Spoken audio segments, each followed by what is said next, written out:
Hello friends. ఈ సృష్టిలో ప్రతిరోజు మనకు దర్శనమిచ్చే ఏకైక దేవుడు ఎవరో తెలుసా? ఆయనే సూర్యభగవానుడు.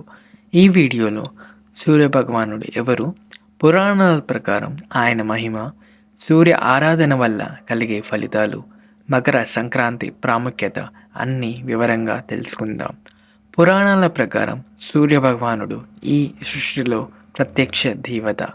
ఇతర దేవతలను మనం ప్రతిమల ద్వారా దర్శిస్తే, సూర్యుడిని మాత్రం ప్రతిరోజు కళ్ళతోనే దర్శించగలుగుతాం. వేదాల్లో సూర్యుడిని ఆదిత్యుడు, భాస్కరుడు, దివకరుడు, సవిత, పుషన్ అనే పేర్లతో స్తుతించారు.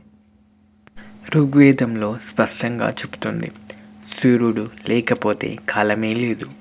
కాలగణన, రోజు, రాత్రి, నెల, సంవత్సరం అన్నీ సూర్యుడి గమనంపై ఆధారపడి ఉన్నాయి. పురాణ దృష్టిలో సూర్యుడు ప్రాణశక్తికి మూలం, జీవరాశుల సంరక్షకుడు, లోకాలకు వెలుగునిచ్చే తండ్రి. అందుకే సూర్యుడిని లోకసాక్షి అని కూడా అంటారు. నవగ్రహాలకు అధిపతి సూర్యుడు. నవగ్రహాల వ్యవస్థలో సూర్యుడు కేంద్ర బిందువు. చంద్రుడు, కుజుడు, బుధుడు, గురుడు, శుక్రుడు, శని, రాహు, కేతు వీరందరూ సూర్యుని ప్రభావానికి లోబడి ఉంటారు. జ్యోతిష్య శాస్త్రం చెబుతుంది, జాతకంలో సూర్యుడు బలంగా ఉంటే ఆత్మవిశ్వాసం, నాయకత్వ లక్షణాలు, గౌరవం, తండ్రి ఆశీర్వాదం, ప్రభుత్వ సహకారం సహజంగా లభిస్తాయి. సూర్యుడు బలహీనంగా ఉంటే జీవితంలో ఆత్మనిరాశ, భయం, స్థిరత్వం లేమి కనిపిస్తుంది. అందుకే జ్యోతిష్యంలో సూర్యుడు రాజకారకుడు, ఆత్మకారకుడు, అధికారానికి ప్రతీక. సూర్యుడు కర్మకు న్యాయ అధిపతి. పురాణాల ప్రకారం సూర్యుడు ఏ ఒక్కరికి పక్షపాతం చూపడు. రాజైనా సరే, పేదవాడైనా సరే, మంచి చేసినవాడైనా చెడు చేసినవాడైనా ప్రతి ఒక్కరి కర్మను సూర్యుడు గమనిస్తాడు.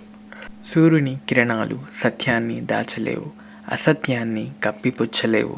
అందుకే సూర్యుడిని ధర్మదేవత, సత్య స్వరూపుడు అని కూడా అంటారు. మన జీవితంలో నిజాయితీగా జీవించే వారికి, ధర్మ మార్గంలో నడిచిన వారికి సూర్యుడి అనుగ్రహం తప్పకుండా ఉంటుంది. సంధ్యాదేవి, ఛాయాదేవి కథ. మార్కండేయ పురాణం ప్రకారం సూర్య భగవాన్ భార్య సంధ్యాదేవి. సూర్యుడి అపార తేజస్సు మానవ శక్తికి అతీతం. ఆ తేజస్సును తట్టుకోలేక సంధ్యాదేవి తన నీడతో ఛాయాదేవిని సృష్టించి అక్కడి నుంచి తపస్సుకు వెళ్తుంది. ఈ కథ ద్వారా పురాణాలు చెప్పే సందేశం, సూర్యుడు కేవలం గ్రహం కాదు, ఆయన తేజస్సు బ్రహ్మాండ స్థాయి శక్తి. అలాగే భక్తి లేకుండా, శుద్ధ మనసు లేకుండా దైవశక్తిని అర్థం చేసుకోవడం అసాధ్యం. 7 గుర్రాల కథ రహస్యం. సూర్యుడి రథాన్ని నడిపేది అరుణుడు, సూర్యోదయానికి ప్రతీక. రథాన్ని లాగేది 7 గుర్రాలు. ఈ 7 గుర్రాలు సూచించేవి 7 రంగులు, 7 రోజులు, 7 చక్రాలు, 7 లోకాలు, 7 శక్తులు. అర్థం ఏంటంటే కాలం, ప్రకృతి, శక్తి, అన్నింటినీ నియంత్రించే శక్తి సూర్యుడే.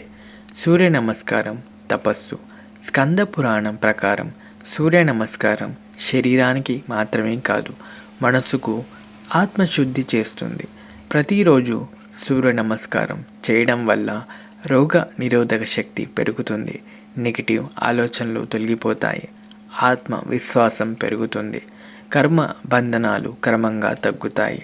అందుకే ఋషులు సూర్య నమస్కారాన్ని ఒక నిత్య తపస్సుగా భావించారు. మకర సంక్రాంతి ప్రాముఖ్యత లోతుగా. మకర సంక్రాంతి రోజు సూర్యుడు మకర రాశిలోకి ప్రవేశిస్తాడు.